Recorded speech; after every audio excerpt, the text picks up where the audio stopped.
போயிட்டு இருக்கும் பொழுது பாம்பு கடிச்சு ஒரு இடையன் இறந்துட்டான். அந்த ஆடுகள் எல்லாம் அவனை சுத்தி அப்படியே ஏக்கமா பார்த்துட்டு இருக்கு.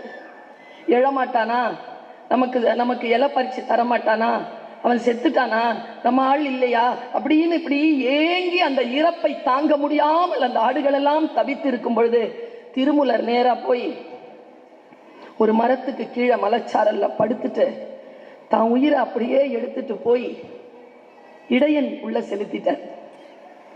ஆடுகள் எல்லாம் சந்தோஷமாயிடுச்சு. திரும்பி வந்து பார்க்கிறார், தன்னுடைய உடலை எரித்திருக்கிறார்கள் பிணம் சொல்லி. கடைசி வரைக்கும் அவர் இடையனாகவே வாழ்ந்து விட்டு போனார்.